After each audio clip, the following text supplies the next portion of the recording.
Perfect.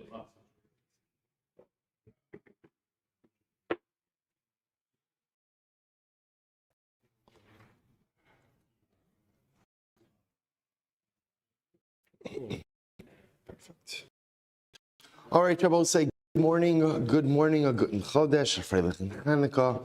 Beautiful beginning to the week. Emir Hashem. I'm beginning by thanking all of our sponsors for this morning's share. To thank our Talmud Torah sponsors for the month of Teves, Haba Alim Latova, Ushi and Mindy Schreiber, in the exclusive Refuah Shlema for Elio Rafael Ben Miriam, and Matin Chanalea Margalit, in memory of Mati's father, Yosef Shlomo Moshe Shmuel Ben Yekasu Yehuda. His yard site is on Chavdalet Teves. We hope that in the merit of our Talmud Torah, all of the Neshama Slav and Aliyah, the families in Nechama, all those who need a refuah shavan together with Kol Chol Yisrael. Daf Yomi today is sponsored by the friends of Gedalia and Dana Rosenblum in honor of the chasana of their son Gavi today. Baruch Hashem, Mazel Tov, Mazel Tov. You should be Zochem Yas Hashem to walk the chasan down to the chuppah b'sha'at tova u'mitzlachos and see him build the binyan adi ad with his kala. Amev esim shanim tovos. Mazel Tov, Mazel Tov, Mazel Tov. But also with that, let us begin. So we are starting today's. I apologize also. We're going to have to end a few minutes early, but it's okay. No, not a problem. I never have a problem getting through what we need to get to in less than a lot of time. So we're going to be fine. No need to laugh at that. Well, good. So today's daf has 98. It's actually, this daf actually flows today. We're picking up 5 lines up from the bottom by the word mincha. Middle of that line, mincha. So I'll say, so if you remember again now, the Gemara is just kind of going through the psukim, dashing the psukim a little bit. For the greater judges, mincha. Ma mincha ina ne'acheles ela l'zichrei kuna. So what do we learn from the word mincha? Just like mincha is only consumed by zichrei kuna, by mel kohanim, af kol inam ne'achal l'zichrei kuna. So too, all other karbanos are also only consumed by mel kohanim. They're both in the avis.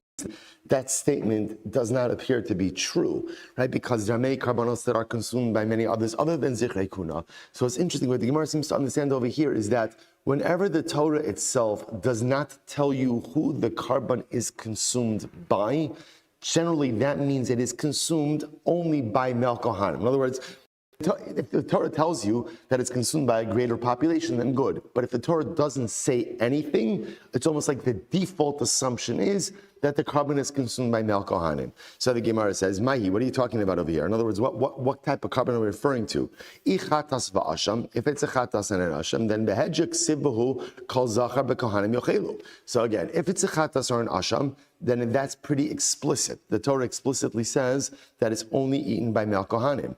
V'i shamei tzibor, and if we're talking about shamei tzibor, meri buya dikra as.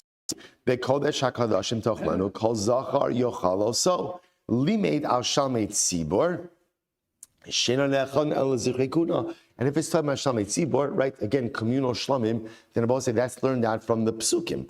They right learn out from the psukim. El Gemara says rather tenaihi. Rather again, Abba say it's a machlokes tanaim. Now Abba say here's what I want to point out. What's interesting about this machlokes over here is everyone is agreeing on the principle. The principle is that when the Torah does not state who is able to consume a carbon, ultimately the default understanding is it's zichrei kuhuna, mel kohanim.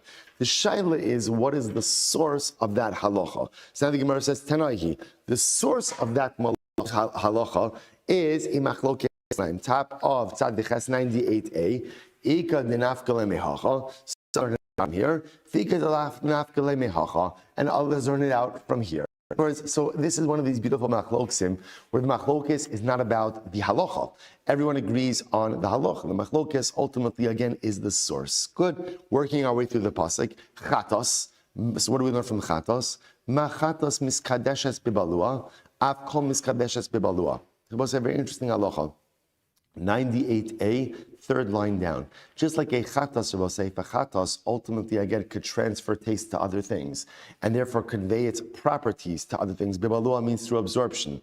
So just like a chatas has the ability to convey identity through absorption, afkol miskadeshes bibalua. So too again, all other karbanos also have the ability to convey their respective properties through absorption to another item. Good.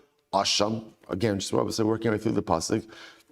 What does Asham mean? Ma Asham ein shafir v'shal yakadosh bo. Just like in Asham, the fetus and the placenta do not have sanctity. Af kol ein shafir v'shal yakadosh bo. So too, other karbanos, if you have a sacrificial animal, the fetus and the placenta do not have kedusha. And this is very interesting.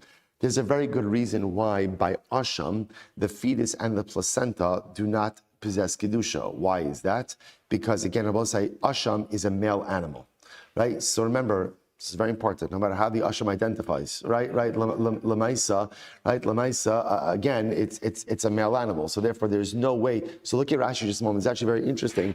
Rashi says, "Ma Asham ein shafir v'shal yakadosh dehazacharhu."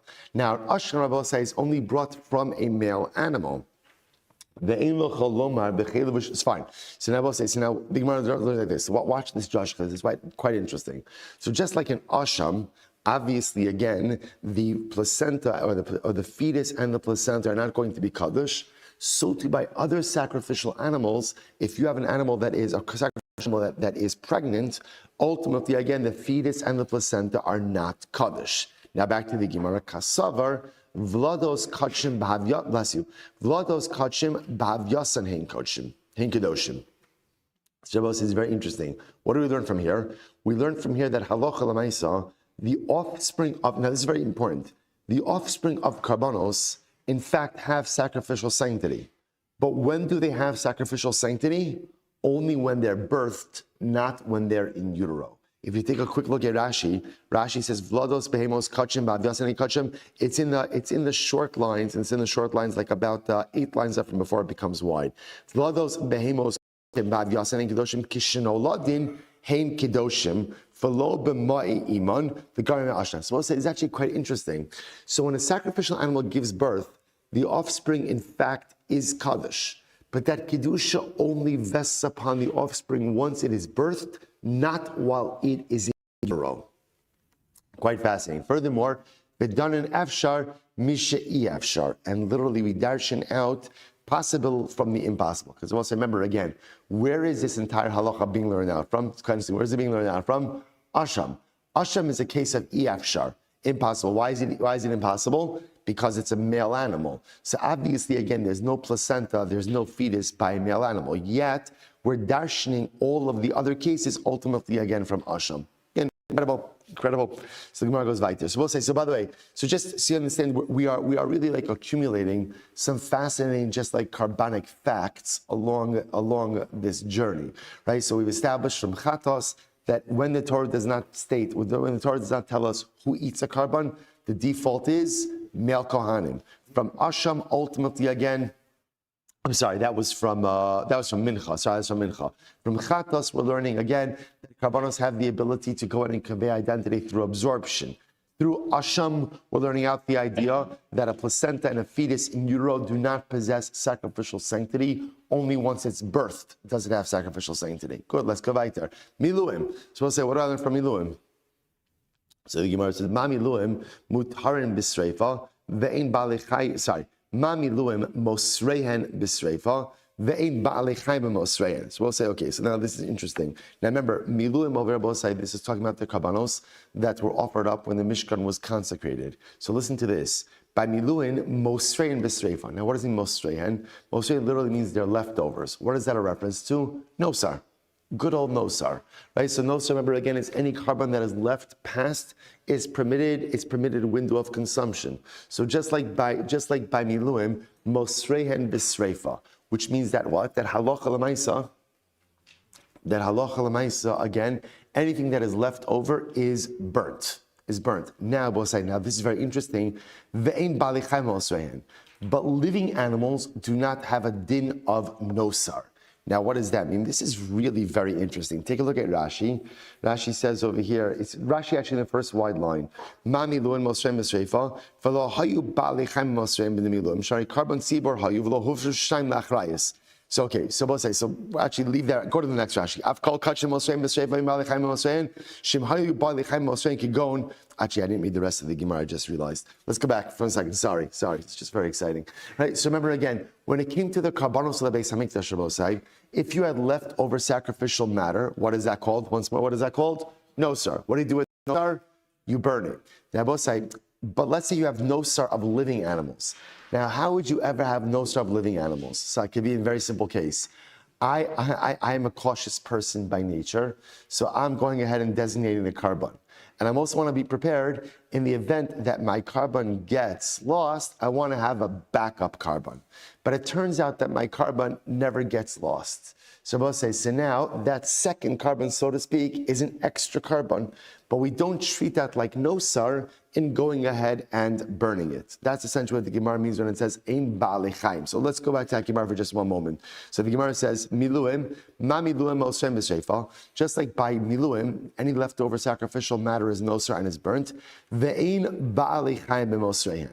Rabosai, let's say in the Beis HaMikdash, let's say by the miluim, which is a carbon seaboard, they went ahead and they designated a backup carbon.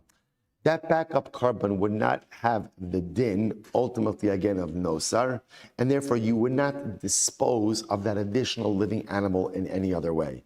Af kol, so for the Gemara says af kol, mosrein b'sreifa, ve'ein ba'alei chaim b'mosrein. So too by all other carbonos, if you have nosar, nosar is burnt, but if you have a leftover living animal, ultimately, again, that is not treated like nosar. Now, take a look at Rashi. Rashi is in the Y lines, fourth line in. Af kala kachim mosrein b'sreifa ve'ein ba'alei chaim mosrein, shim hayu ba'alei chaim mosrein. So let's listen to this case. Kigon, yochid shehifrish shnei karbonos la'achrayis. La'achrayis chavaso, shim yovad ha'echad yiskaper b'sheni. Or hifrish carbon va'avad v'hifrish achar tachta v'nimtzar rishon v'ikr v'es ha'echa mehen v'es ha'sheni nosar lecha. So we'll say a very simple case. I have to bring a carbon chatos. I'm going to have to bring many carbon chatos, right? Many chatos offerings. But l'maisa, again, so what do? I go ahead and I designate my carbon chatos, and I also designate a backup. And it ends up, I offer the first one. Or Rabbi say another case could be is I designated a carbon, I went ahead and I lost my carbon, designated a second one, then found the first one and offered up the first one. What do I do with the leftover carbon? So Rashi says, Ve'ein hasheni nosar, ve'es hasheni nosar, ein nosar ze b'sreifa k'dei nosar shamiluim. So we'll say, we don't say, oh, that second carbon, that's like nosar. That's like nosar. And therefore, what do you do with it? Burn it. Gemara says, no. The din of nosar ultimately only applies to what? Only applies to sacrificial matter, right? Actual meat, and not to actual living animals. Where do we learn that out from? We learn that out from ultimately miluim. Now, just to point out what's interesting about this, the miluim were communal offerings, right? So because, and that's what Rashi pointed out beforehand, ultimately again, by communal offerings, there's no such thing as designating a backup carbon. In other words, by individual offerings, if you want to actually designate a backup, you can do that. By communal offerings, you can't do that. So just like by communal offerings, the din of nosar only applies to the actual residual leftover of the carbon and not to any living animals. So too from miluim, we learn that out for all karbanos. The halach is that the din of nosar only applies to sacrificial matter and does not apply to any backup animals. Incredible. Shlamim. So says by Shlamim, Ma Shlamim mefaglin u'mispaglin. So afkom mefaglin u'mispaglin. Just like by Shlamim Rabosai, a Shlamim itself, the carbon can become pigel. Not only that, anything that is brought together with Shlamim also can become pigel. Like any accompanying Zevachim or anything else. So too by all other karbanos, not only could the carbon itself become pigel, but anything brought along with the carbon could also become pigel. Incredible. Mincha. Ma mincha miskadeshes bibalo. I will say again, in the Mishnah, they quoted this in the name of Rabbi Akiva. He learned that mincha. Ma mincha miskadeshes bibalua. Just like a mincha ultimately again has the ability to convey identity through absorption. So too again, halacha l'maisa, any carbon has the ability to convey identity through absorption. So I just want to point out what happened over here. All the Gemara is just pointing is that before we quoted this drasha from Chatos, that from Chatos we learned that you could convey identity through absorption. The Gemara now just quotes an alternate source. So in the name of Rabbi Akiva, he said the same halacha, but instead of saying it by Chatos, he said it by mincha. So the Gemara says, okay, this is actually important. You actually need both of these things. It's good to teach it us by mincha and by chatos. Why? If it would have just said by mincha, that mincha conveys identity through absorption. The Gemara says the ID dirikicha mivla, because since a mincha is soft, because we also remember again what is a mincha offering, right? It's flour, so because it's soft mivla, it has the ability to absorb. About chatos imla, but maybe by chatos ultimately again because it's tougher, it's meat, so maybe absorption is not possible. V'yashvin chatos, and if we would have just said chatos, it's interesting mishum the courier, because the both say since chatos has fat, has the meat, has juices, maybe that's what penetrates. Aval mincha imala, but perhaps mincha not. Therefore tzricha. Therefore we need both. Shabbos says just interestingly enough, just two sources for the same halacha that karbanos convey identity through absorption. Okay, first opinion said we learn that through chatos. Rabbi Akiva said we learn it through mincha, and both are necessary. Incredible. This go weiter. So the Gemara says, good. Chatos, thank you. Chatos. Ma chatos ina ba'al minachos. What I learn from chatos? Ma chatos. So this must be according to Rabbi Akiva, right? Who learns out the balua from mincha. What is learned from chatos? So chatos, ma chatos ina ba'al minachulin. Ubiyom ubiyada hayemanas. Right. So this is a packed drasha. So what I learned from chatos? Just like chatos only comes, right? Number one, from chulin, right? Chatos has to come from an unconsecrated animal. Bayom, it can only be offered up by day. Ubiyado hayimanis, and the avoda is done with the right hand. Af calls all karbanos inaba ela min chulin, from chulin. Bayom, by day, ubiyada hayimana. So it's a very important drasha. So just like chatos, again, has to come from chulin. It has to be an unconsecrated animal that is then consecrated. It has to be offered up by day, and the avoda has to be done with the right hand. So to all karbanos, say, by the way, this is important. You know, by kohanim, being a lefty, left-handed is a mum. Is a mum. You can't. This is why, like. As much as I hope a Mashiach comes, like he's going to straighten out the genealogies, and it turns out I'm going to find out like I'm a Kohen, I still have the left-handed issue. So I really, the deck. I'm sorry. I know I need like to tie my right hand behind my back or something. Yeah, it's okay. The deck is stacked against me. Anyway, the Gemara says it's possible. So therefore, this is the halacha by all karbanos. So the Gemara says, by the way, the chatas minadon. So, but this is actually very interesting because this is a lot. There's a lot of interesting halachas. So by chatas, how do you know these halachas? Amrav chista amakra. So now again, remember, chatas 3 halachas. Number 1, chulin. Number 2, yom by day, and number 3, right hand. So now the Gemara is going to go through how do you know each of these things by chatos. The chatos milon, how do you know this by chatos? I'm going to chista makra vehikriv aronis para chatos asher lo. It's very interesting. This is by Yom Kippur. So the pasuk says Aaron will offer up the para chatos asher lo. What does asher lo mean? It's his. It's from his. It's his animal. What does it mean if it's his animal? What does that mean? Chulin. Chulin, meaning that when Aaron offers up his chatos ultimately again is going to be from an unconsecrated animal. Mishalo. Below Mishel Tzibor, below Mishel Meiser.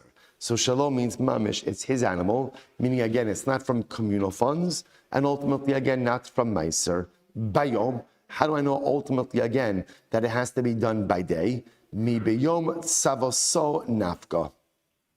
So this is interesting, by the way. The Gemara says, so look what's happening over here. The Gemara makes it sound like that the source that karbanos have to be done by day is ultimately learned out from chatas. The Gemara says, no, it's not.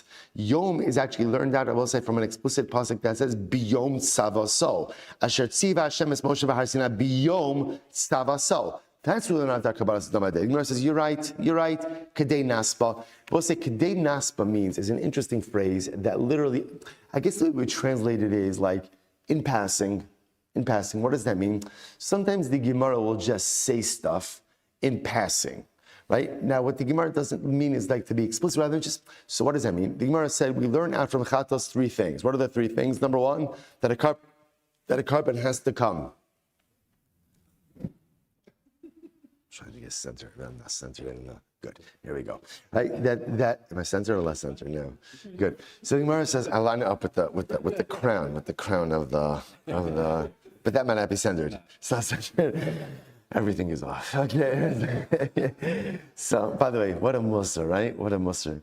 when you try to center your things, right, in accordance with themselves, when you try to center yourself in accordance with things that themselves are not centered, it throws off everything. All right, in any event, so the Gemara says as follows. The Gemara says like this. We'll say, so what's interesting is the Gemara made it sound like that we're learning out the din of Yom from Chatos. The Gemara just says, by the way, that's not true. That's not the source. Chatos is not the source. Takabanos are offered up by day. There's a phrase, Biyom Tzavaso, by Moshe Rabbeinu. Bahar Sinai, on the day, so by Yom Tzavaso, Takabanos by day. The Gemara says, you're right. The Gemara just mentioned Yom by Chatos, Kedei Nasba, in passing. Just once it's stating halachos of karbanos, that again has to come from chulin, has to be right-handed. It also mentions by yom, even though chatas is not actually the source for yom. Okay, biyad hayimanis. How do you know that it has to be done with the right hand? Midirabba bar Chana nafka. That's not from Rabbi Chana. Don't Rabbi Chana. Amrei Shlakish. Komakom sheneemar etzba ukahuna eino ela yamin.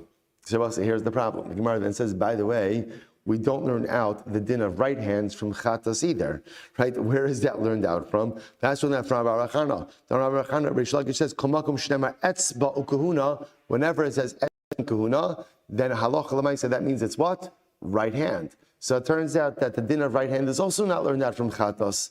Tish Gemara says, "You're right, kedei nasba." It's just mentioning it in passing. So it says, interestingly enough, the Gemara starts out by saying that there are three halachas we learn from chatos. Number one, that the animals that come from chulin. Number two, it has to be done by day. Karbanos have to be done by day. And number three, they have to be done with the right hand.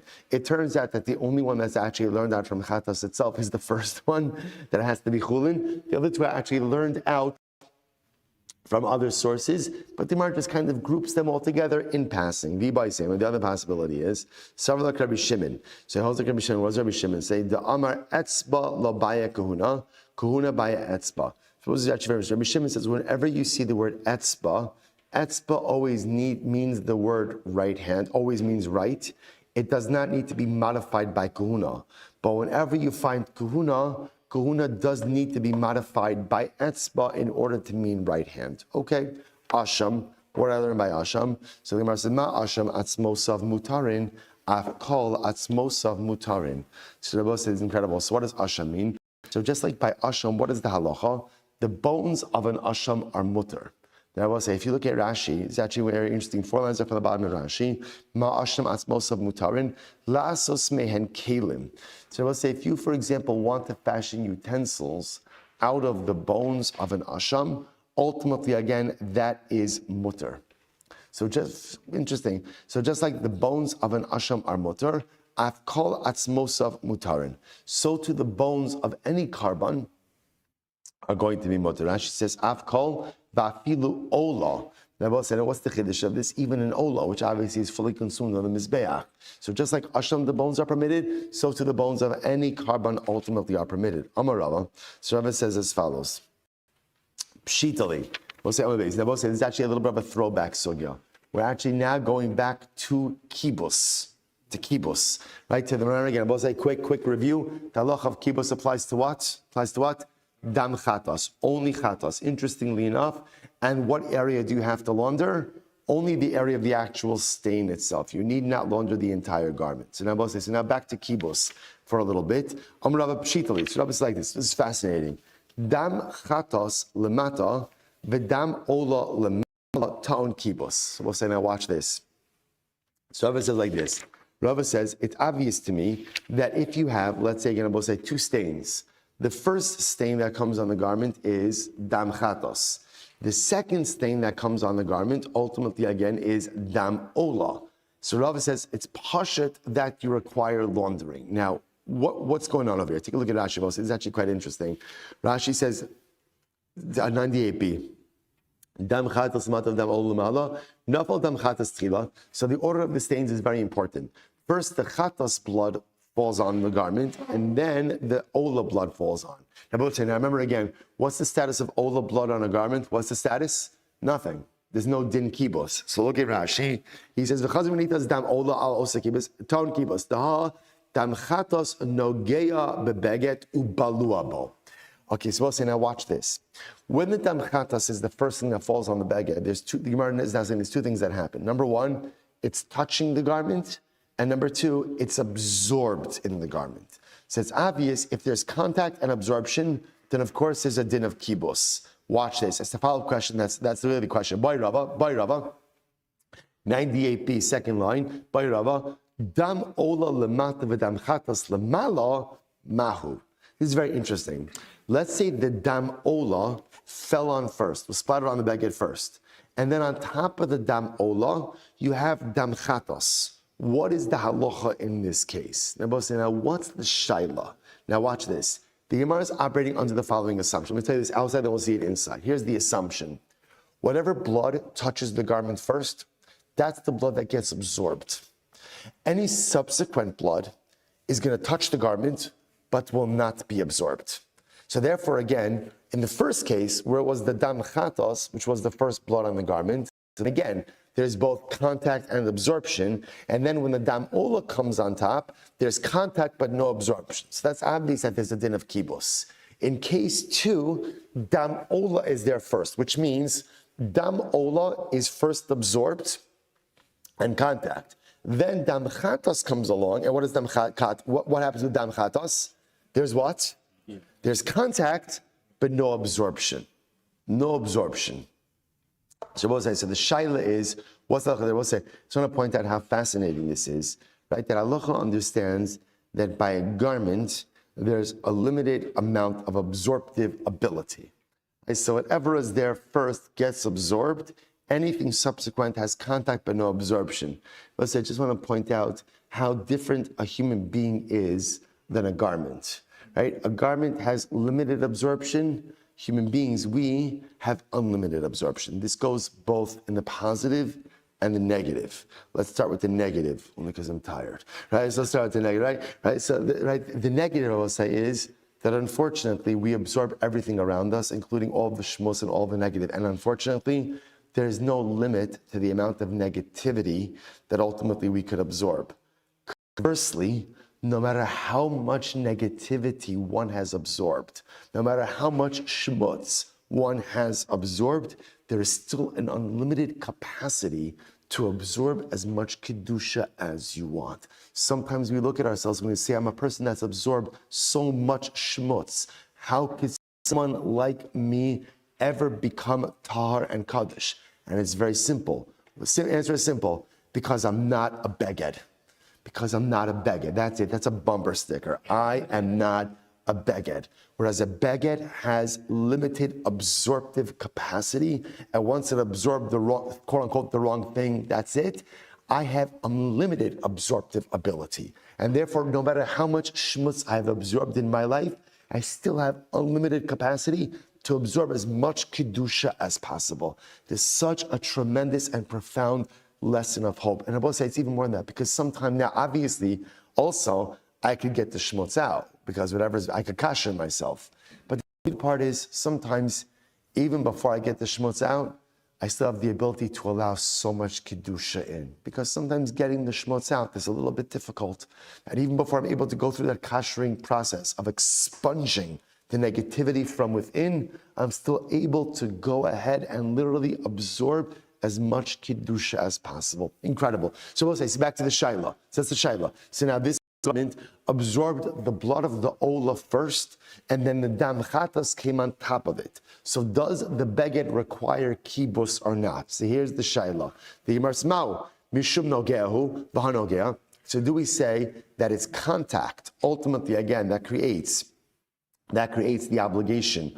Ultimately, again, for kibus, and therefore, halacha l'maisa, again, there is contact in this case, v'hanogea, or dilma mishum biluahu, or maybe no, the din of kibus is only by where? By absorption. And Abosai over here, in this case, there's no absorption. Why is there no absorption? Why is there no absorption? Because the dam ola came first. And the Gemara is operating under the assumption over here, the beged only absorbs the blood which splattered upon it first. And therefore, if the dam ola is there first, then although the dam chatos touches it, there is no absorptive ability. So the Gemara says, Odilma, Mishubiluahu. Or maybe ultimately, again, it's because of absorption. And therefore, again, halacha l'maisa vaha lo balua. And in this case over here, the absorption ultimately, again, does not occur. So we'll say, so that's our shaila. So once again, everyone agrees in the case where the dam chatos is there first, and then the dam ola comes afterwards, that obviously there's a din of kibus because there's both contact, nigua or nogea, and bilua and absorption. The shaila is if the dam ola is there first, and then ultimately again the dam chatos there the second. So in this case over here, the dam chatos is not absorbed, but it is touching. Does that create a din of kibos or not? So the Hadar Pashta, dein tuning kibos. He resolved it afterwards. It does not require kibos. So apparently, again, kibos laundering is only obligated when there is both negia and bilua. Only where there's contact and absorption, or essentially just say absorption, because obviously once there's absorption, there's obviously contact as well. So only if there's absorption, ultimately, again, is there going to be a din of kibos. Incredible. Amar Rava said, Pshitali, dam, this is very interesting about this. So now, the parak is actually ending off with a totally unrelated discussion about, in general, the halachos of chatzitza. So we'll say, if you have a baguette, if you have a garment that became tummy, so we'll say, so we're not really used to these halachos, because again, for us, the only thing we really use a mikvah for is personal tara, right? Hilchos nida, or again, a person goes to the mikvah for tumas keri. So halach l'maisa. So we today contemporarily, because we don't have the regular halachos of tuman tara, we don't immerse garments. But in times of the Beis Hamikdash, if you had a garment that became tar, you had to immerse it. Tameh, you had to immerse it. So I will say, so again, hilchos, mikvah is that you can't have a chatzitza. What's a chatzitza? Chatzitza is anything that interposes between the water and the garment. So we'll say, so now watch this. Amar Rav Pshitali, dam al bigdo chotzeitz. If you have blood on your garment and you put that into the mikvah, ultimately again, that's a chatzitza. That's a chatzitza. We'll say, watch this. V'em tabachu eno chotzeitz. Now listen to this. What happens if I'm a butcher? I'm a butcher. So if I'm a butcher and there's blood on my garment, that's not a chatzitza. And Rabbi says, what's the pshat? It's actually very interesting. The din of chatzitza, Rabbi says as follows. If something covers the majority of a garment, then it's a chatzitza. If something doesn't cover a majority, then it's not a chatzitza, right? However, again, I will say, if you're makbid means I don't want the object there, the stain there. If I'm makbid, then it's a chatzitza. So for a regular person, having blood on a garment, ultimately, again, is a chatzitza. Why? Because I don't want it there. But if I'm a butcher, so apparently butchers are not makbid if there's blood on their garments, which I guess makes sense. Again, you're a butcher. It's what you do. So, like lahavdil, it's kind of like, like this. A stama person shows up in the morning wearing scrubs. It means you're in your pajamas, right? A doctor shows up in the morning. It means you're going to work, right? So lemaisa. So again, there are certain things which are, if like it's your malacha, then it's not a chatzitza. So for a stama person, blood on my garment, I don't want that there, right? But for a butcher, that's kind of his uniform. That's ultimately, again, that's what he wears. So we'll say, let's just finish the parak. Listen to this. Revav al bigdo chotes. Similarly, again, if there's grease, schmaltz, on your garment, that is a chatzitza. V'mocher ravav, what if I am a schmaltz salesman? Right? I don't know, there must be a better term for that. Right? But I'm a schmaltz salesman, then ultimately, eno chotzeitz. Then am I saying, that's not a chatzitza. Not a chatzitza. Again, I will say, by the way, you have to understand also, for some of these industries, dafka, like, kind of wearing it on your garment also is a reminder of people, you know what, I need a little bit of schmaltz, I need a good steak. It must have been also that, really, and that's, I use the scrub example for just a moment, like the same way, like for a doctor, right, to walk around in pajama scrubs, lemaisa, again, it's fine because that's the way they dress for their profession, right? Again, for anyone else it would be strange, but for them, so it would seem to be also for these individuals, if you had blood on your garment and you were a butcher, that was part of like your identity. You had schmaltz and you were a schmaltz salesman, that was your identity. Okay, so by Rava, so listen to this. And first not a chatzitza. So by Rava, listen to this. Dam uravav al bigdam mahu. This is interesting. What if you have blood and schmaltz on your clothing? Suppose you're a slob, right? That's number one, right? Yeah, you have blood and schmaltz on your clothing, right? You're like, I don't know, this is like Shabbos lunch, you have blood and schmaltz on your clothing. So what halacha? So listen to this. The Gemara says, Im tabachu tebuk le'mishum ravav. So again, if he's a butcher, so apparently for a butcher, blood would be fine, but butcher wouldn't normally have schmaltz on his clothing. The mocher revavhu, and ultimately again, if he's a schmaltz salesman, tebuk le'mishum dam. Then again, the schmaltz is fine, but the blood is problematic. Lo tzricha, listen to this. The avid ha vaha. So I was like, no, listen to this. But let's say again, in seriousness, you have a guy who both is a butcher and sells schmaltz. So he does both. Okay, it's good to diversify. Everybody has to have a plan B, right? So the man says again, he's a butcher and he sells schmaltz. So we'll say, so technically speaking, both of these things are normal to have on his clothing. But here's the interesting part. The Gemara says, Achanta lo kapid, tarti kapid, o dilma atarti nami lo kapid. So we'll say, so what's the shaila? So do we say like this, right? Right? So in other words, let's say the butcher who sells schmaltz. So for one stain, he's not makbid. But for two stains, he is makbid, right? Or not? Or do we say no, that lamaisa, again, because both of these things are his industry, ultimately, again, he's not makbid. To which the Gemara says, teku. Gemara says, we're not sure. Which I both say, by the way, this Gemara is such a profound idea. What's the shayla here? Both say, the reality is, all of us walk around with stains on our clothing, right? Metaphorically so, right? We all have faults, we all have shortcomings. What the Gemara is trying to figure out over here is like, and everyone has that kind of, I'm willing to walk around with a certain number of stains. But once the stains become too many, too numerous, then Lamaise, again, there is a certain point where I say, you know what, no, this can't go on, right? This can't go on. Something fundamental needs to change or not. Or are people just okay walking around with many different life stains on their clothing? To which the Gemara says, Teku. The Gemara kind of leaves it a little bit open-ended without answering that particular question. Okay, I will say about fasting, but again, what you do see is that certainly, again, what we'll call like an industry standard stain, like a stain that is part of my profession, a person is not makbid. So the same blood on a clothing for a person who is not a butcher ultimately would be a chatzitza and would invalidate tefillah. For the butcher would not be a chatzitza, would not invalidate the tefillah. What about if a person is a butcher and a schmaltz salesman and he has blood and schmaltz? Is that a chatzitza? The Gemara leaves it off as a take. I'll say, Hadron alach dam chatos shkach. Was a stop over today. Mazel tov, Perek. Incredible.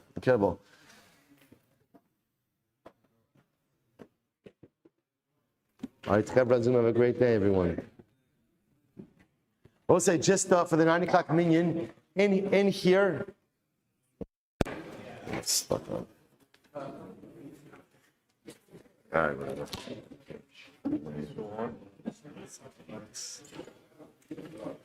Today is the 29th.